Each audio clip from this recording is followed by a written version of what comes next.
Uma das dúvidas que eu mais recebo lá no @robertasvl é como eu me organizo para atuar como copywriter e ainda assim dar conta de outras coisas na minha vida. Então é isso que você vai descobrir no vídeo de hoje.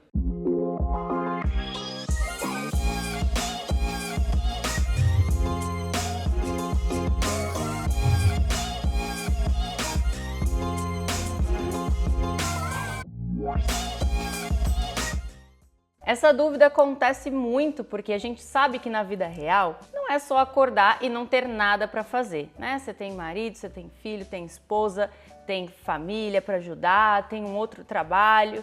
E como é que você consegue sair dessa rodinha de sempre fazer a mesma coisa e nunca conseguir ir para frente? Com organização. Então é isso que você vai descobrir aqui a partir da minha experiência, né? Como é que eu fiz para começar a ser copywriter? Me joguei de cabeça, parei de fazer tudo que eu estava fazendo ou eu fui aos poucos? Então, bora lá. Primeira coisa que você tem que ter em mente é que você não pode deixar a vida te levar, né? Então, como é que eu parei de deixar a vida me levar? Tendo um calendário. Eu vou até colocar um print de como fica o meu calendário, porque eu separei em vários setores, várias áreas da minha vida e fui equilibrando, porque sem essa visualização você fala sempre que não tem tempo e nunca consegue ir pra frente. Eu sempre dei jeito de fazer as coisas. Eu tive uma época que trabalhava em shopping, sábado, domingo, feriado, fazia faculdade e fazia inglês. Ainda, quando sobrava tempo, ia pra academia. Então, eu priorizava, como eu disse, quando dava tempo. Eu sabia que naquela época da minha vida, o corpo, né,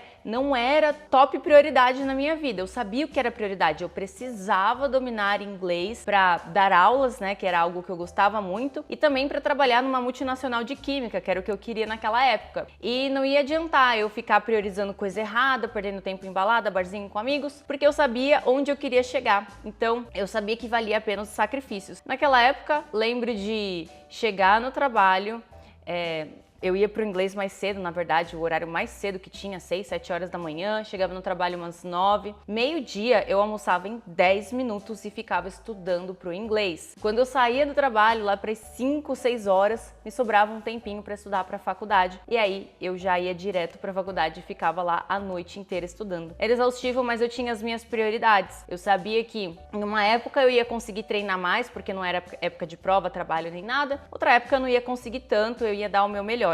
Então, foi assim que eu consegui seguir. Agora, nos dias de hoje, como é que você pode começar a se organizar? Senta no calendário do Google, que é gratuito. Mentira, você senta na cadeira e abre o seu calendário do Google. E lá você separa tudo que você tem que fazer. Eu coloco até lazer obrigatório, porque hoje eu gosto tanto do meu trabalho que se eu não colocar lazer obrigatório, eu fico só trabalhando. Então eu coloco o horário de ir pra academia, o horário de trabalhar com um trabalho focado, o horário das reuniões, um horário travado só para fazer pesquisa, um horário só para terapia, um horário só de lazer obrigatório. E nesse lazer obrigatório entra também passeios às vezes que eu faço com o Luiz, que é o meu sócio e namorado. Eu coloco tudo isso porque senão eu às vezes vou passar uma semana só no lazer e outra semana só no trabalho e aí eu vou equilibrando. Então eu vou separando por cores e aí eu consigo ver ali o que é que me sobra de tempo. E não adianta você encher tudo falando agora vou ser produtivo, porque você não vai, você é um ser humano limitado, assim como eu. Então você precisa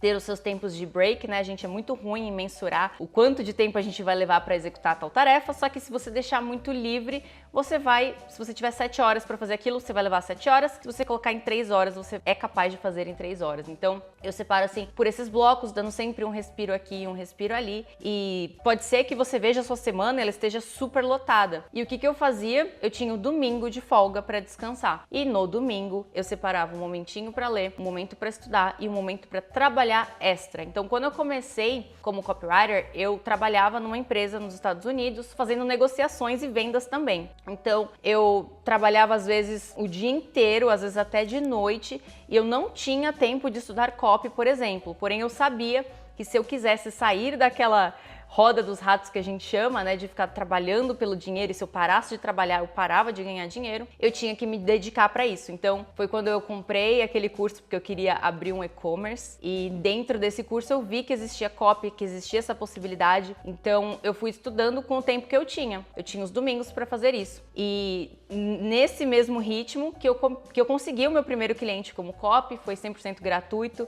arrumei tudo que a pessoa tinha ali ali de necessidade. Eu ganhei mais confiança com isso, então mesmo sabendo que eu trabalhava tanto pelo dinheiro e que eu estava fazendo um trabalho de graça, eu sabia onde eu queria chegar. Então foi muito fácil fazer esse sacrifício. Então eu recomendo que você também faça isso, né? Sacrifique um pouco do seu tempo, às vezes, de lazer, de ficar de boa, e saiba que no começo você vai sim ficar cansado, mas é um ritmo que você vai se adaptando. Então você pode fazer isso. Se você quiser começar, começa estudando e também praticando, tá? Eu não perdi tempo estudando por anos copy, não. Eu fui estudando e aplicando na prática, e é isso que eu recomendo que você faça. E se você já é um copywriter profissional e já quer se organizar na sua agenda, é interessante você separar um dia, por exemplo, para fazer reunião com o seu cliente. E aí, naquele horário, não é um horário que você vai ter que ficar quebrando uma tarefa de escrever e depois fazer reunião, depois pesquisa.